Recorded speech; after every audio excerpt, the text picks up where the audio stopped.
నమస్తే కళ్యాణ్ గారు. నమస్తే జయ గారు. కళ్యాణ్ గారు, భువనేశ్వరి అని ఒక అమ్మాయి మనకి మెయిల్ చేసిందండి అనంతపురం నుంచి.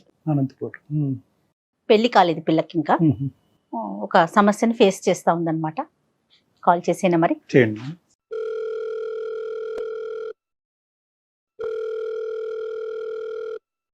హలో హలో, భువనేశ్వరి గారండి? అవునండి. మీరెవరు? నేను జయానండి, అందమైన జీవితం ప్రోగ్రామ్ నుంచి కాల్ చేస్తున్నాను. మేడం చెప్పండి మేడం. భువనేశ్వరి బాగున్నారమ్మా? బాగున్నాను మేడం. Right. మీరు ఎలా ఉన్నారు? బాగున్నానమ్మా. నాతో పాటు డాక్టర్ కళ్యాణ్ చక్రవర్తి గారు కూడా ఉన్నారు. సార్ నమస్తే సార్. భువనేశ్వరి నమస్తే అమ్మా. నువ్వు అదృష్టవంతురాలు, ఎందుకంటే మాకు దగ్గర 3000 ఈమెయిల్స్ వచ్చినాయి. ఆ ఈమెయిల్స్ లో నీది సెలెక్ట్ చేయడం ఎగ్జాక్ట్లీ జరిగింది. అండి, ఎగ్జాక్ట్లీ. అసలు ఇంత తొందరగా మీరు కాల్ చేస్తారని కూడా నేను అనుకోలేదు. చెప్పనన్నా. ఎంత వయసు ఎంత మీది? Sir 26 sir. క్వాలిఫికేషన్స్ అమ్మా, చదువుకుంటున్నారా? బీటెక్ అయిపోయింది సార్. ఐటీలో జాబ్ చేస్తున్నానండి. ప్రజెంట్ ఎక్కడున్నారమ్మా? Present Secunderabad sir. ఇప్పుడు సమస్య ఏంటమ్మా? ఎవరిది, నీదేనా? నాదే సార్. ఏ విషయంలో? సార్ ఒక చిన్న ఇబ్బంది వచ్చి పడింది. నేను కాలేజ్ లో ఉన్నప్పుడు ఒక అబ్బాయితో రిలేషన్షిప్ లో ఉన్నాను. ఓకే. 1.5 2 years మా లవ్ జర్నీ అయితే నడిచిందండి. తన బెస్ట్ ఫ్రెండ్ కూడా మాతో పాటు కూడా ఉండేవాళ్ళు. అంటే పరిచయం అయిన తర్వాత తన ఫ్రెండ్స్ అందరు నా ఫ్రెండ్స్ అవ్వడం, నా ఫ్రెండ్స్ అందరు తన ఫ్రెండ్స్ అవ్వడం, అలాగా మేము ముగ్గురం కలిసి తిరిగే వాళ్ళం. అదేలే. ఈ జర్నీలో ఒక 2 years తర్వాత నాకెందుకో తనతో వర్కౌట్ కాదు అనిపించిందండి. బాయ్ ఫ్రెండ్ తోటి నాకు 2 years రిలేషన్షిప్ తర్వాత లాంగ్ టర్మ్ తనతో జీవితాంతం నేను జీవితం పంచుకోలేను అని అనిపించి నేను బ్రేకప్ చెప్పేశాను. దీనికి బలమైన కారణాలు ఏమైనా ఉన్నాయా అండి భువనేశ్వరి? ఉన్నాయి మేడం. ఏంటండి? తను ముందు నాకు అప్రోచ్ అయినప్పుడు, నన్ను ప్రపోజ్ చేసినప్పుడు ఎలా ఉన్నాడో, ఎలా ఉన్నానని నాకు చూపించాడో అది తను కాదు నిజానికి. తన నిజ స్వరూపం ఏంటి అని అన్నది ఈ 2 ఏళ్ళు నేను తనతో ట్రావెల్ చేసిన జర్నీలో నాకు అతను ఏంటి అని అన్నది అర్థమైంది. నా స్వభావానికి చాలా ఆపోజిట్ అండి. We are like opposite poles. మాకు అసలు ఆపోజిట్ పోల్స్ అని తెలియటానికి నీకు 2 years టైం పట్టిందమ్మా? ఆ జర్నీలో మెల్లమెల్లగా తెలిసి వచ్చింది సార్. తెలిసింది. ఏంటో ఆపోజిట్ పోల్స్ తెలుసుకోవచ్చా? ఫర్ ఎగ్జాంపుల్ ఏదన్నా? సార్ అతను అంటే మామూలుగా ముందు చాలా ఫ్రెండ్లీగా జోవియల్ గా ఉన్నట్టు కనిపించేవాడు. కానీ పైకి అలా కనిపిస్తాడు, కానీ నిజానికి తనది కాదు సార్. చాలా పొసెసివ్ అండ్ సంకుచిత స్వభావం, చాలా నారో మైండెడ్ అబ్బాయి.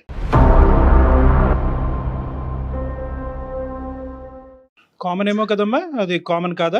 నాది అనుకోవడం, నా మనిషి అనుకోవడం వరకు బానే ఉంటది, కానీ నాతో తప్ప ఇంకెవ్వరితోనూ మాట్లాడకూడదు, తనకంటూ నేను తప్ప ఇంకో ప్రపంచం ఉండకూడదు అనేది భరించలేం కదా సార్. అదే ఫ్రీడమ్ రిస్ట్రిక్ట్ అవుతే సమస్య వస్తుంది. కరెక్టేనమ్మా, నువ్వు చెప్పింది బాగా చెప్పావు. తర్వాత అది కాకుండా ఇంకా ఏ సమస్యలు కనిపించినాయి ఈ అబ్బాయిలో నీకు? తను ఆలోచన విధానం కూడా ఈ తరానికి నాకు తగ్గట్టు లేదని అనిపించింది సార్. మరీ సంకుచితంగా ఆలోచించడం, ప్రతిదానికి అనుమానించినట్టు మాట్లాడతారు, కానీ అనుమానం అన్నట్టు అంటే ఇండైరెక్ట్ గా చెప్పడం అన్నమాట.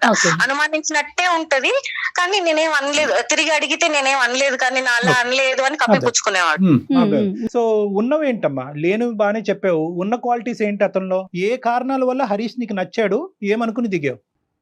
అంటే తను నాకు చాలా సపోర్టివ్ గా ఉంటాడు అని అనుకున్నా సార్. అంటే కెరియర్ లో కానీ లైఫ్ లో కానీ తోడుంటాడు, పక్కన నిలబడతాడు, నన్నుగా ఉండనిస్తాడు అని అనుకున్నా. ఎందుకంటే నేను లైఫ్ పార్ట్నర్ తో నన్ను చేసుకోబోయే వాడిలో నేను అదే ఆశించాను, కాబట్టి అవి తనలో ఉన్నాయి అన్నట్టే తను నాతో స్టార్టింగ్ లో బిహేవ్ చేశాడు. తర్వాత ఆ జర్నీలో మెల్లమెల్లగా తెలిసి వచ్చింది ఏంటి అని అంటే, తను చూపించింది తను ఉన్నది వేరే. What is up? నీకు బయటకు కనిపించేది, లోపల ఉన్నది డిఫరెంట్. ఓకే. సో చాలా సార్లు పెద్దగా గొడవలు అయ్యేవి. అంటే చాలా కారణాలు సార్. ఒకటి ఇందువల్లే నేను విడిపోయాను అని మీకు కరెక్ట్ గా పిన్ పాయింట్ గా చెప్పలేను. ఒకదాని తర్వాత ఒకటి సీక్వెన్షియల్ గా నాకు ఆ లాంగ్ జర్నీలో అర్థమైంది ఏంటి అని అంటే, మా ఇద్దరికి ఫ్యూచర్ లో మ్యారిటల్ లైఫ్ లో వర్కౌట్ కాదు అని నాకు పర్సనల్ గా చాలా స్ట్రాంగ్ గా అనిపించింది. అనిపించిన తర్వాత నేను తనకు ఒక 5 days నేను చెప్పేశాను. సో నాకు పర్సనల్ గా ఇలా అనిపిస్తుంది, నేను నీతో కంఫర్టబుల్ గా లేను, మనం ముందు కొనసాగలేము ఒక రిలేషన్షిప్ లో అని చెప్పి బ్రేకప్ చెప్పేశాను. చెప్పేసావు, అతను స్వీకరించాడు కూడా? చెప్పాను సార్, నా సైడ్ నుంచి నేను బ్రేకప్ చెప్పాను, కానీ అతను తీసుకోలేదు. తీసుకోలేదు. మళ్ళీ మళ్ళీ రిపీటెడ్ గా కాల్స్ చేయడం, కాంటాక్ట్ చేయడానికి ట్రై చేయడం, ఏదోలాగా అప్రోచ్ అవ్వడానికి ట్రై చేస్తున్నాడు. నేను అవాయిడ్ చేస్తూనే ఉన్నా. ఓకే. ఈ ప్రాసెస్ లో తన బెస్ట్ ఫ్రెండ్, ముందు చెప్పాం కదా సార్ మేము ముగ్గురం ఉండే వాళ్ళం బెస్ట్ ఫ్రెండ్స్ అని, తన నిశాంత్ అని ఇంకొక అబ్బాయి తన క్లోజ్ ఫ్రెండ్ అన్నమాట. తన క్లోజ్ ఫ్రెండా మీ క్లాస్మేట్ కూడానా? మా క్లాస్మేట్ అండ్ వాళ్ళిద్దరు నాకంటే Close ముందు friends. నుంచి, నేను వాళ్ళకు పరిచయం అవ్వక ముందు నుంచి వాళ్ళిద్దరు క్లోజ్ ఫ్రెండ్స్. రైట్. ఓకే అమ్మా. సరేనమ్మా. సో ఈ మా 2 years జర్నీలో మొత్తం తను ఉన్నాడు. చాలా ప్లేసెస్ కి కలిసి వెళ్లే వాళ్ళం, సినిమాలకి, లంచ్ లకి, బయటకి ఎక్కడికైనా వెళ్ళినా ముగ్గురం వెళ్లే వాళ్ళం. ఈ అబ్బాయి ఆ అబ్బాయి కాదమ్మా, ఈ అబ్బాయి పేరేంటి చెప్పండి. హరీష్ బెస్ట్ ఫ్రెండ్ నిశాంత్ అండి. నిశాంత్. ఓకే రైట్, చెప్పు తల్లి చెప్పు. హరీష్, నిశాంత్, నేను కలిసి తిరిగే వాళ్ళం. అంతా అప్పుడు బానే ఉండేది. తర్వాత నేను ఎప్పుడైతే ఈ అబ్బాయికి మా ఇద్దరి మధ్యలో డిస్టర్బెన్సెస్ వచ్చి నేను ఇలా బ్రేకప్ చెప్పాను అని నిశాంత్ కి తెలిసిందో, తను మెల్లగా అప్పుడప్పుడు ఫోన్ చేసేవాడు, ఎలా ఉన్నావు ఏంటి, మామూలుగా మాట్లాడుకుంటూ ఉంటాం కదా ఫ్రెండ్స్ అన్నప్పుడు, బాగోగులు మాట్లాడుకోవడం. ఇలా అన్నప్పుడు నేను చెప్పాను, ఇలాగ నాకు తనతో కనెక్ట్ అవ్వలేను అని అనిపించింది, సో నేను ఇలా బ్రేకప్ చెప్పాను అని చెప్పాను. ఆ విషయం తనకు తెలిసిన తర్వాత కొన్ని రోజులు టైం తీసుకొని నిశాంత్ నాకు తిరిగి ప్రపోజ్ చేశాడు.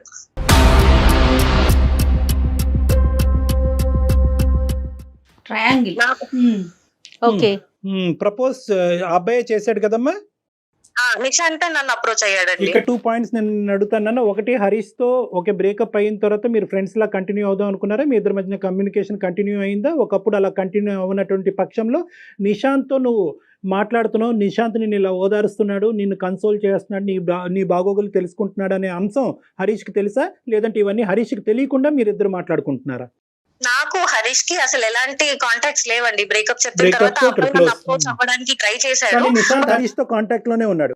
ఉండొచ్చు సార్, ఎందుకంటే నాకు నిశాంత్ కి మధ్యలో హరీష్ టాపిక్ ఎప్పుడు రాలేదు, నేను అడగలేదు, ఆ అబ్బాయి కూడా తీయలేదు. మోస్ట్ ఇంపార్టెంట్ థింగ్ ఏంటంటేనమ్మా, నిశాంత్ అనేటటువంటి ఈ రెండోసారి వచ్చినటువంటి నీ రెండో బాయ్ ఫ్రెండ్ ఈ అబ్బాయికి ఇప్పుడే నీకు చెప్పాలని అనిపించిందా, ఎప్పుడో చెప్పాలని అనిపించిందా, లేదంటే బ్రేకప్ అయిన తర్వాత లైన్ క్లియర్ అయింది కాబట్టి ఇప్పుడు చెప్తున్నాడా? లోపల ఆ ప్రేమ అన్నది ముందు నుంచి ఉందా?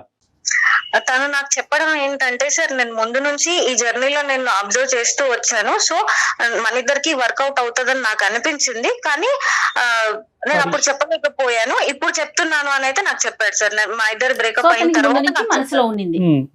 సో ముందు నుంచి ఉంది. నీ రెస్పాన్స్ ఏంటి తల్లి? నేను కొంచెం ఆలోచించడానికి టైం తీసుకున్నా సార్. ఆ టైం గ్యాప్ లో నేను ఒకసారి అనలైజ్ చేసుకుంటే నాకు ఏవైతే ఒక లైఫ్ పార్ట్నర్ లో కావాలని అనిపించాయో అవన్నీ నిశాంత్ లో ఉన్నాయని నాకు అనిపించింది.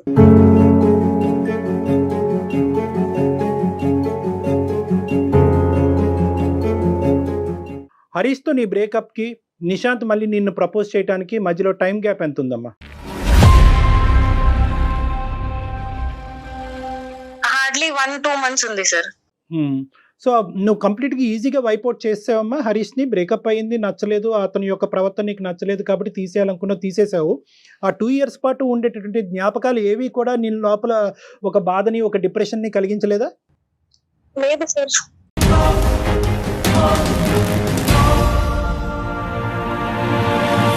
అంటే మరి ఆ 2 years పాటు నడిచింది ఏంటమ్మా? దాన్ని ఏమనాలి ఇప్పుడు? 2 years పాటు ఒక ప్రేమ అనుకోవాలా, లేదంటే ఒక టెస్టింగ్ అనుకోవాలా, ఒక డేటింగ్ అనుకోవాలా, లేదంటే ఒక బలమైనటువంటి బంధం అనుకోవాలా, ఏమనాలి దాన్ని?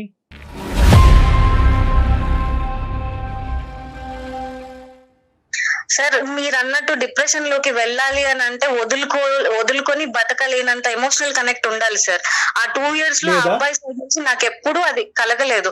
ప్రతి స్టెప్ లోను, ప్రతి ఇన్సిడెంట్ లోను నాకు చాలా ఇబ్బంది అనిపించేది. తన ప్రవర్తన కానీ, తన మనస్తత్వం కానీ నాకు చాలా ఇబ్బంది అనిపించేది. కానీ నేను కాంప్రమైజ్ అవుతూ దాన్ని డైజెస్ట్ చేసుకుంటూ ముందుకు వచ్చాను. ఒక పాయింట్ కి వచ్చిన తర్వాత నేను దాన్ని తీసుకోలేకపోయాను. సో బ్రేకప్ అనేది నీకు రిలీఫ్ అనుకోవచ్చు సార్.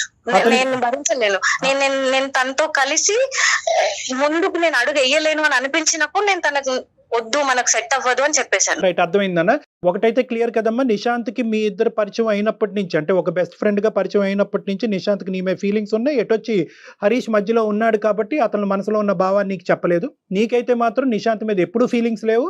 ఇప్పుడైతే మాత్రం నిశాంత్ నుంచి ఈ ప్రపోజల్ వచ్చాక నువ్వు కూడా అది కన్సిడర్ చేయడానికి ఇష్టపడుతున్నావు. అంతే sir. So Harish is completely out of the picture.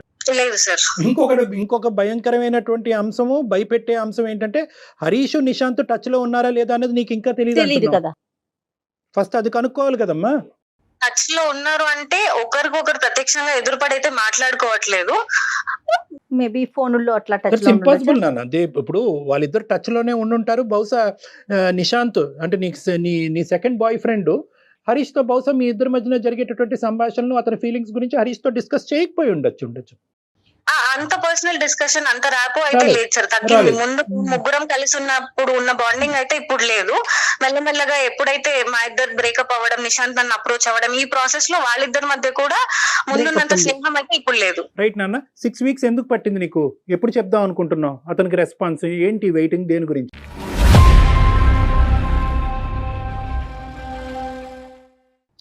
Sir ఆ గ్యాప్ ఎందుకు వచ్చింది అని అంటే నేను చాలా రెస్ట్లెస్ అయిపోయాను సార్. విసిగిపోయాను వీటన్నిటితోటి. ఆయన వచ్చాడు, ప్రేమ అన్నాడు, జర్నీ చేసాం, ఇదంతా అయింది. మళ్ళీ ఈయన వచ్చాడు, వీళ్ళిద్దరు బెస్ట్ ఫ్రెండ్స్. ఈ సిచ్యువేషన్ నాకు కరెక్ట్ గా అదే టైంలోనే నిహారిక ఇన్సిడెంట్ ఒకటి జరిగింది. వాళ్ళది కూడా సేమ్ అలాగే ట్రయాంగిల్ లవ్ స్టోరీ. అండ్ అసలు ఆ దారుణం ఏంటి సార్, టీవీలో చూస్తేనే నాకు కాళ్ళు చేతులు వణికిపోతున్నాయి సార్. ప్రేమిస్తే రీసెంట్ గా జరిగిన ఇష్యూ అండి. చెప్తున్నాను, చెప్పు. హరికృష్ణ, అబ్బాయి పేరు నవీన్, హరిహర కృష్ణ, నవీన్ అండ్ నిహారిక. నిహారిక సార్. అసలు ఏంటి సార్ ఆ దారుణం? తన ఫ్రెండ్ ని లవ్ చేసినంత మాత్రం చంపేస్తారా సార్? చంపేసినంత పెద్ద తప్పా సార్ అది? ఎంతమంది ప్రేమించిన వాళ్ళు విడిపోవట్లేదు, ఎంతమంది వేరే వాళ్ళు పెళ్లిళ్ళు చేసుకుని హాయిగా ఉండట్లేదు.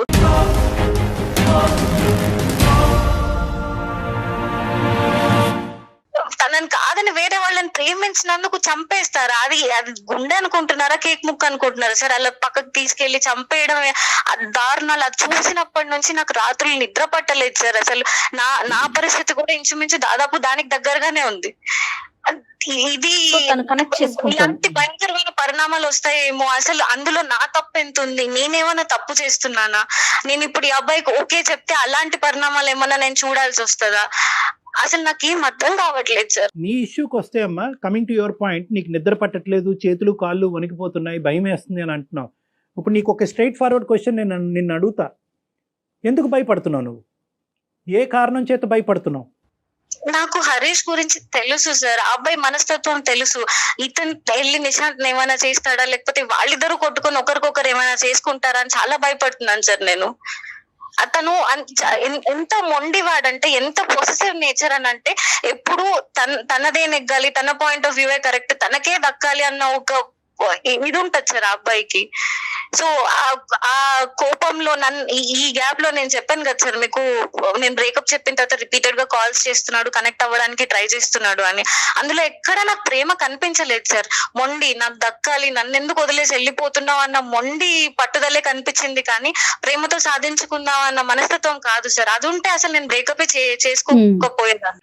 ఒక 2 years పాటు జరిగినటువంటి జర్నీ ఒక మీనింగ్లెస్ జర్నీగా మారిపోయినప్పుడు రెండో వచ్చినటువంటి అబ్బాయి ఈరోజు నువ్వు ప్రపోజ్ చేస్తే నువ్వేం చేయాలి? వాడికి ఒక దండం పెట్టాలి. First of all, most important. బాబు, నీకు 10% కాదు 100% ఫీలింగ్స్ ఉండి హరీష్ కంటే 100 రెట్లు ఎక్కువైనా ప్రేమించు, నో ప్రాబ్లము. కానీ ఈరోజు నేను మానసికంగా I'm not in a stable position. ఈరోజు ఇప్పటి వరకు నాకు జరిగినటువంటి ప్రయాణం అది ప్రేమ, ఇన్ఫాక్చువేషనా, డేటింగా ఏంటో నేను డిఫైన్ చేయలేకపోతున్నాను. ఆ మనిషి నుంచి విముక్తి పొంది ఇప్పుడే సేద తిరిగి నా చదువు మీద, నా ఉద్యోగం మీద కాన్సన్ట్రేట్ చేసేటటువంటి టైంలో ఇప్పుడు నువ్వు ఇంకో ప్రపోజల్ తీసుకొచ్చావు. ఈ భారాన్ని నేను ఇప్పుడు అప్పుడే మోయలేను, కాస్త వెనక్కి తగ్గు, కొద్దిగా సమయం ఇవ్వు అని చెప్పి అడగాలి మీరు. ఎందుకంటే కనుక ఈరోజు ఇది రీప్లేస్మెంట్ స్ట్రాటజీ అంటారమ్మా. చాలా మంది ఆడపిల్లలు ఇక్కడే ఉచ్చులో చిక్కుంటారు. ఒక బ్రేకప్ అయిన తర్వాత ఒక డిప్రెషన్లోకి వెళ్తారు. ఆ డిప్రెషన్ తట్టుకోలేరు, ఆ వ్యాక్యూమ్ని తట్టుకోలేరు, ఆ లేనితనాన్ని తట్టుకోలేక ఏంటంటే ఇంకో సైడ్ నుంచి ఎవరన్నా ఒక నాదుడు వచ్చి కూర్చుని ఏంటి నీ కష్టం ఏంటి, నీ బాధ ఏంటి నాకు చెప్పు అనేటప్పటికి వాడు వెనకతల చూడరు, వాడు ముందు చూడరు, వాడి చరిత్ర చూడరు, ఆ గతం చూడరు, మొదట చేసినటువంటి తప్పే మళ్ళీ చేసి అబ్బా నన్ను ఎంత బాగా వింటున్నాడో, నాకు ఇంత మంచిగా వినేటటువంటి వ్యక్తి నాకు కనిపించట్లేదని మళ్ళీ కనెక్ట్ అయిపోయి అక్కడ ప్రపోజ్ చేయగానే 10 రోజుల్లోనే చెప్తారు. బహుశా ఈ సంఘటన దృష్ట్యా, థ్యాంక్స్ టు దిస్ సంఘటన, అన్ఫార్చునేట్ సంఘటన, నువ్వేంటంటే కొద్దిగా బ్రేక్స్ వేసుకున్నావు. ఒక 6 వారాల పాటు బ్రేక్ వేసావు. అది ఆ ఇన్సిడెంట్ వల్ల అందునుంచి థ్యాంక్స్ టు దిస్ ఇన్సిడెంట్ అని నేను ఎందుకు అంటున్నానంటే, ఈ దురదృష్టకరమైనటువంటి ఇన్సిడెంట్ బహుశా లేకపోతే కనుక నువ్వు కూడా ఎస్ అని చెప్పుండేదాను కదమ్మా. సార్ కానీ మీరు అన్నట్టు ముక్కు మొహం తెలియని వ్యక్తి అయితే కాదు కదా సార్. కొన్నేళ్ల పాటు మేము ఫ్రెండ్స్ లా ఉన్నాం, ఒక జర్నీ ఫ్రెండ్షిప్ నడిచింది మా మధ్యలో. ఎక్కడో సడన్ గా నేను డిప్రెషన్ లో ఉన్నప్పుడు ఒక అతను వచ్చి నీ కష్టాలు నాకు మంచి పాయింట్ అమ్మా, చాలా మంచి పాయింట్. ఈ అబ్బాయి నీ మొదట ఉండేటటువంటి హరీష్ తో నువ్వు కాంటాక్ట్ లో ఉండి మీ ఇద్దరు ప్రేమించుకుంటున్నంత కాలం ఎక్కడ కూడా ఏ మూలన ఏ కోసాన కూడా 0.5% కూడా నేను నిశాంత్ నా పార్ట్నర్ అవుతాడు రానున్న రోజుల్లో నువ్వు ఎప్పుడు అనుకోలే? లేదు సార్, అతనితో కంటిన్యూ అవుతున్నప్పుడు కూడా ఇతనితో నాకు ఫీలింగ్స్ ఉన్నాయి, వీడితో పోల్చుకుంటే వాడు చాలా బాగున్నాడు అనేటటువంటి ఫీలింగ్ నాకు కలిగిందంటే అది డిఫరెంట్ స్టోరీ. లేదు సార్, ఎప్పుడూ లేదు సార్. సో దాని అర్థం ఏంటంటే కనుక ఇక్కడ ఒక బ్రేకప్ తర్వాత ఒక మేకప్ అయింది.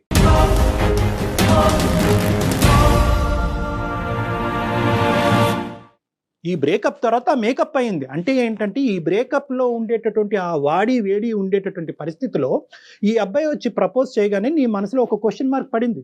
సో కాబట్టి నేను ఏమంటున్నానంటే ఎప్పుడు కూడా ఇటువంటి సిచ్యువేషన్ సర్కమ్స్టాన్సెస్లో తీసుకునేటటువంటి నిర్ణయాలు ఖచ్చితంగా తప్పుదోవ పట్టిస్తాయి. ఆ అబ్బాయి ఇంతకుముందు ఆ అమ్మాయి భయపడేటటువంటి టీవీలో జరిగినటువంటి సంఘటనలో పరంగా ఈ అమ్మాయి మీద హింస చూపెడితే భయం వేస్తుంది సార్ నాకు. అదే భయంతోనే మీకు మెయిల్ చేశాను నేను. అంటే ఇప్పుడు ఇక్కడ హరీష్ ఫ్రెండ్ కాకుండా ఉన్నట్లయితే ఇంత భయపడాల్సిన అవసరం ఉండేది కాదంటారా కళ్యాణి గారు మీరు? ప్రేమించినటువంటి ఒక అబ్బాయి కానీ అమ్మాయి కానీ ఆ అమ్మాయితో బ్రేకప్ చెప్పిన తర్వాత ఓకే బాయ్, నాకు నచ్చకపోయినా నీ దారి నువ్వు చూసుకుంటాను అంటున్నావు, నిన్ను ప్రేమించాను కాబట్టి నా ప్రేమను ఈ విధంగా నేను త్యాగం చేయాలి అని అనుకుంటున్నాను, నేను ప్రేమించినటువంటి వ్యక్తి నా వల్ల బాధపడకూడదు, నేను నచ్చకపోతే నేను విరమించుకుంటాను, నేను వెనక్కి వెళ్ళిపోతాను అనేటటువంటి అంశం నెంబర్ 1. అలా అనుకుని అలా విత్డ్రా అయ్యేటటువంటి అమ్మాయి కానీ అబ్బాయి కానీ మానసికంగా ఏమనుకుంటారంటే కొన్ని సంవత్సరాలు కొన్ని ఏళ్ల పాటు ఏమనుకుంటారంటే నా స్థానాన్ని ఎవరూ తీసుకోకూడదు అనే భావంతో చాలా బలంగా ఉంటారమ్మా. That's a feeling, that's a natural human feeling. నువ్వు నాకొద్దు, నేను నీకొద్దు, నేను వెళ్ళిపోతాను కానీ నా స్థానం ఎవరు తీసుకోకూడదు అనేది సబ్కాన్షియస్గా లోపల ఉంటుంది, బయటకు అనరు వాళ్ళు. కానీ ఇక్కడ ఏమైంది అంటే కనుక అతను కళ్ళెదురుగుంటేనే అతను పక్కన తిరిగేటటువంటి వ్యక్తిని తీసుకొచ్చి నువ్వు నీ పక్కన కూర్చోపెట్టుకుంటే అతను వెన్నుపోటు అని అనుకోడు అనటానికి గ్యారంటీ ఉందా మనకి? మీ ఇద్దరి మధ్యన ముందే కనెక్షన్ ఉంది కాబట్టి నాకు ఇప్పుడు బ్రేకప్ చెప్పేవు అనేటటువంటి ఆలోచన అతనికి రాకుండా ఉండదా? అప్పుడు ఇతనిలో కూడా సాడిస్టిక్ ఫీలింగ్, ప్రతీకారపరమైనటువంటి ఫీలింగ్స్ రాకుండా ఉంటాయా? నేనైతే కనుక ఈ సెకండ్ పాయింట్ అయితే ఖచ్చితంగా ఈ అబ్బాయి హరీష్ అనుకుంటాడు అంటున్నాను. ఎందుకంటే నువ్వు చెప్పినటువంటి క్యారెక్టర్స్ బట్టి అసలు నమ్మశక్యంగా కూడా అనిపించట్లేదు కదా భువనేశ్వరి. నమ్మడు, మేము ఖచ్చితంగా నమ్ముతాం. కానీ అక్కడికి వెళ్ళి హరీష్కి ఈ రోజు కాకపోయినా రేపు తెలుస్తుంది హరీష్లో ఎటువంటి పగ ఆవేశాలు రావచ్చమ్మా. ఈరోజు అంత రిస్క్ తీసుకుని నిశాంత్కి కూడా నువ్వు ఐ లవ్ యూ అని చెప్పి ఎందుకు ముందుకెళ్ళి మళ్ళీ ఇంకో తప్పు చేయాలి? తప్పెలా అవుతుంది సార్ అది? అమ్మా అది తప్ప? నాకు నచ్చిన మనిషిని పెళ్లి చేసుకోవడం అన్న హక్కు నాకు ఉండదా సార్? నాకు నచ్చిన మనిషితో జీవితం పంచుకునే హక్కు నాకు ఉండదా? ఈ రోజు నిశాంత్, సరే మీరు అన్నారు నిశాంత్ హరీష్ బెస్ట్ ఫ్రెండ్స్ కాబట్టి నిశాంత్ కి ఓకే చెప్తే హరీష్ ఇలా అనుకోవడానికి మీరు అంటున్నారు. నిశాంత్ కాకపోతే రేపు పొద్దున మా అమ్మ నాన్నలు చూసిన వాళ్ళైనా అతని ఫ్రెండ్ కాకుండా ఎవరైనా ఎక్స్ అయినా వై అయినా జెడ్ అయినా నో ఇష్యూ. ఇక్కడ సమస్యల్లో అతని ఫ్రెండ్ అయి ఉండటమే, హరీష్ ఫ్రెండే సమస్య. అంతే కదా కళ్యాణ్ గారు? అంతే, ఎగ్జాక్ట్లీ మేడం. అదే ఎట్ ద పాయింట్. నువ్వు ఈ రోజు మాకు ఎందుకు చేసావు? నీకు భయం వేసింది కాబట్టి చేసావు, నువ్వు నిద్ర పోవట్లేదు కాబట్టి చేసావు, ఎక్కడో నీ అంతరాత్మ నువ్వు తప్పు చేస్తున్నావు, రేపొద్దున ఇంకో అనర్థం నీ జీవితంలో జరిగి రేపొద్దున ఇది పేపర్లోనో టీవీలోనో ఒక న్యూస్ కింద రాబోతుంది అనేటటువంటి ఆలోచన నిన్ను చంపేస్తుంది కాబట్టి నువ్వు నాకు చేసావు. ఎందుకు అంటే కనుక నీ మనసులో ఉండే కాన్సెప్ట్ నేను మాట్లాడే కాన్సెప్ట్ ఒకటే కాబట్టి. సో కాబట్టి నేనేమంటున్నానంటే ఇక్కడ ఏమీ అంత దూరమైనటువంటి ప్రయాణం ఏమీ జరగలే. కాబట్టి ఈ బేస్ మీద నిశాంత్కి ఇప్పుడే సర్ది చెప్పమ్మా. దీన్ని ఎక్కువ నాన్స్తే ఏమవుతుందంటే ఇంతకాలం బట్టి ఈ అమ్మాయి ఆలోచిస్తుందంటే ఏ మూలలో నేను ఉంటాను కాబట్టి second attempt, third attempt, fourth attempt Nishant try చేస్తూనే పోతాడు నీతో. నా సమస్య ఏంటంటే ఒకవేళ నిశాంత్ నాకు ఆప్షన్ అయ్యుంటే గనక నేను సార్ చెప్పిందే ఒప్పుకునేదాన్ని. కానీ నాకు ఇప్పుడు సార్ చెప్తున్నప్పుడు కూడా నువ్వు నిశాంత్ కి నెమ్మదిగా సర్ది చెప్పు, ఇది ఇంతటితో ఆపే అంటుంటేనే, ఆ మాటలు వింటుంటేనే నేను తట్టుకోలేకపోతున్నాను మేడం. నాకు అతను ఎక్కడ నా లైఫ్ లో ఉండడన్న ఆలోచన కూడా, అసలు ఇంకో మనిషి మాట్లాడుతుంటే కూడా నేను దాన్ని విని తీసుకోలేకపోతున్నాను. అంటే 1 month జర్నీలోనే అతను మిస్ అయిపోతాడేమో అని అంత తీవ్రంగా ఆలోచించేస్తున్నారా భువనేశ్వరి మీరు? 1 month జర్నీ కాదు మేడం, ఆయన నాకు నిన్న మొన్న పరిచయం అయినటువంటి వ్యక్తి కదమ్మా. నువ్వు సో మొత్తం అంతా లెక్కేస్తున్నావమ్మా, ఆ పీరియడ్ ఈ పీరియడ్ అంతా కూడా అన్ని పీరియడ్స్ కలిపేసుకుంటున్నావు. కలపాలి కదండి. కలిపి మొదటి నుంచి అసలు ఈయన ఏంటి అని బేరీస్ వేసుకున్న తర్వాత ఫ్రెండ్షిప్ వేరు ప్రేమ వేరు కాదా కళ్యాణ్ గారు? అమ్మాయికి అంతా కాదమ్మా, ఇక్కడ కొద్దిగా నీ కౌన్సిలింగ్ చాలా ఇంపార్టెంట్ భువనేశ్వరి. ఎందుకంటే కనుకమ్మా అసలు ఫ్రెండ్షిప్ ఏంటి, అసలు రిలేషన్షిప్ ఏంటి, ఎటువంటి రిలేషన్షిప్స్ మ్యారేజ్ వరకు వెళ్తాయి, ఇలాంటి అంశాల మీద నీకు చాలా అవగాహన కావాలమ్మా. చాలా ఇమ్మెచ్యూర్గా నీ ఆలోచనలు చాలా ఫాస్ట్గా తొందరపాటుగా ఉన్నాయి. తొందరపాటు ఎక్కడుంది డాక్టర్ గారు? తొందరపాటు ఎక్కడుంది? నేను నీకు మనసుకు తగిలిన గాయం అసలు మానిందా? ఇక్కడ మొత్తం ఎక్కడన్నా 1 గంట పాటు మాట్లాడుకున్నాం. ఎక్కడన్నా పాపం మీ అమ్మ నాన్నని తీసుకొచ్చామో పిక్చర్, బాగా చెప్పారు. అసలు వాళ్ళనే తీసుకురాలేదు. ఏంటమ్మా ఈ జీవితాలు ఏంటి? ఓకే, ప్రేమించడం తప్పు కాదు, పెళ్లి చేసుకోవటం తప్పు కాదు, ప్రేమించి పెళ్లి చేసుకోవటం తప్పు కాదు, ఒక బాయ్ ఫ్రెండ్ నుంచి ఇంకో బాయ్ ఫ్రెండ్ మార్చడం కూడా తప్పు కాదే అనుకుందాం. పాపం ఆ పాపం పుణ్యం ఎరిగినటువంటి ఆ తల్లిదండ్రులు ఎవరమ్మా? పాపం రేపొద్దు నీకు ఏదైనా అనర్థం జరిగితే కనుక ఎవరు బాధ్యులు? రెస్పాన్సిబిలిటీ ఎవరు తీసుకుంటారు? లబోదిబో అని ఏడ్చేది ఎవరమ్మా? సో కాబట్టి ఓకే, అదంతా మీకు నచ్చకపోవచ్చు మీ తరానికి, కానీ బట్ నేను ఒక పాయింట్ అయితే నేను చెప్తున్నానమ్మా. ఇక్కడ నేను ఇప్పటి వరకు ఆ స్థాయిలో ప్రేమించి నన్ను ఆ స్థాయిలో ప్రేమించినటువంటి ఒక అద్భుతమైన వ్యక్తి దొరికాడా నీకు? ఈ రిస్క్ తీసుకుని హరీష్ అనేటటువంటి రిస్క్ బ్యాక్గ్రౌండ్ లో పెట్టుకుని నువ్వు అంత రిస్క్ తీసుకోవటం అవసరమా? జర్నీ చేశాను కాబట్టి నాకు నిశాంత్ కరెక్ట్ అని నాకు అనిపిస్తుంది. అది జర్నీ ఎలా అవుతుంది? ఇప్పుడు ఇది రీప్లేస్మెంట్ స్ట్రాటజీ అమ్మా. ఈ రోజు హరీష్ వెళ్ళిపోగానే నిశాంత్ అందులో ఫిల్ అవ్వాలా? రేపొద్దున నిశాంత్ ఏదో ఇష్యూ అవుతుంది, అప్పుడేంటి? మ్యాండేటరీయా? ఎవరో ప్రేమించేటటువంటి వ్యక్తి కంపల్సరీగా మనకు ఒక వయసు వచ్చిన తర్వాత కంటిన్యూస్ గా ప్రతిరోజు ప్రతి గంట మన పక్కన ఒకరు ఉండాలా? ఇంత రిస్క్ తీసుకుని ఉండాలా? మనకు బెస్ట్ అనిపించిన దాన్ని తీసుకోవడంలో తప్పు లేదు కదా సార్. రేపొద్దున నిశాంత్ కూడా హరీష్ లాంటి మెంటాలిటీ అనేది నీకు తొందరలో తెలిస్తే కనుక మళ్ళీ మాకు ఫోన్ చేస్తావా? నువ్వు హరీష్ తో చేసినటువంటి తప్పే ఈ రోజు నిశాంత్ తో చేస్తున్నావు. నువ్వు టైం తీసుకోమంటున్నాను. నిశాంత్ టైం నేను సేద తీరటానికి ఇందాక నుంచి పదే అంటున్నాను. నన్ను నేను సెటిల్ అవటానికి, నా మెంటల్ ఇన్స్టెబిలిటీ సెటిల్ చేసుకోవటానికి, నా కెరియర్ మీద ఫోకస్ చేసుకుని నీ దారి నువ్వు చూసుకో, నా దారి నేను చూసుకుంటాను. నా మనసులో మళ్ళీ నీ మీద ఒక భావం వచ్చినప్పుడు, ఇక్కడ ఉండేటటువంటి ఈ వాడి వేడి చల్లారినప్పుడు అప్పుడు నేను నీ దగ్గరకు వస్తాను. ఆల్రెడీ ఒక దెబ్బ తగిలి ఒక గాయంతో ఉన్నాం. అది గాయమే కాదనుకుంటే మరి ఆ జర్నీని ఏమనాలి? దానికి పేరేం పెట్టాలి? దానికి ఏం పేరు పెట్టాలి భువనేశ్వరి? నేను అది గాయమే కాదు అని అనట్లేదు మేడం. దానికి మందు నిశాంత్ అని నేను చెప్తున్నాను. మీకెందుకు అర్థం కావట్లేదు? నిశాంత్ మందు అని నువ్వు అనుకుంటున్నావు. నిశాంత్ మందో లేదా పుండి మీద కారమో అనేటటువంటిది నీకు ఇంకా అప్పుడు తెలుస్తుంది. నీకు తెలియదు. నువ్వు ఆ ఆలోచన కానీ ఆ మెచ్యూర్ గా ఆలోచించేటటువంటి పరిస్థితిలో ప్రెసెంట్ నీకు క్లారిటీ ఆఫ్ మైండ్ లేదు. హరీష్ అనేటటువంటి వ్యక్తి యొక్క ప్రయాణంలో నీ సైడ్ ఉండేటటువంటి తప్పులేంటి, నీ ఆలోచన, నీ యొక్క పర్సనాలిటీలో ఎటువంటి లోపాలు ఉన్నాయి అనేటటువంటిది ఆలోచించుకో, విశ్లేషించుకో. రానున్న రోజుల్లో అటువంటి తప్పు నీ ద్వారా జరగకూడదు అంటే కనుక ఏ విధంగా నిన్ను మార్చుకుంటావు అన్నది ఆలోచించుకుని కొంత టైం తీసుకో. వచ్చిన ప్రాబ్లం ఏది నాకు ఇప్పటిదాకా నిశాంత్ లో రాలేదు సార్. నా సైడ్ నుంచి తనకు ప్రాబ్లం లేదు, తన సైడ్ నుంచి నాకు ప్రాబ్లం లేదు. ఇప్పుడు ఇద్దరికి ఓకే అయినప్పుడు మేము హరీష్ ని దృష్టిలో పెట్టుకొని మేమెందుకు కలిసి జర్నీ చేయడం ఆపుకోవాలి? But it is coming with risk అమ్మా. నిజంగా నువ్వు ఆ రిస్క్ తీసుకోవడానికి రెడీగా ఉంటే గో హెడ్. మేమెవరు నిన్ను ఆపటానికి? నిశాంత్ నేను ఎంత ఇబ్బంది పడుతున్నా, మా ఫ్యూచర్ ఎంత రిస్క్ లో ఉందని ఎందుకు ఆలోచించలేకపోతున్నారు మేడం? అసలు మీ ఇద్దరి మధ్యన ఏం జరిగిందనమ్మా మీరు అది రిస్క్ అనుకోవటానికి? ఏంటమ్మా అంత బంధం ఏం ఏర్పడింది? నిశాంత్ నన్ను అప్రోచ్ అవ్వడం, నేను మళ్ళీ వెనక్కి వెళ్ళి డే 1 నుంచి తనతో పరిచయం ఏర్పడ్డ దగ్గర నుంచి మా జర్నీ ఒకసారి ఆలోచించుకుంటే నాకు అర్థమైంది మేడం. నాకు కరెక్ట్ హరీష్ కాదు, నాకు కరెక్ట్, నాకు నిశాంతే కరెక్ట్ అని నాకు అర్థమైపోయింది.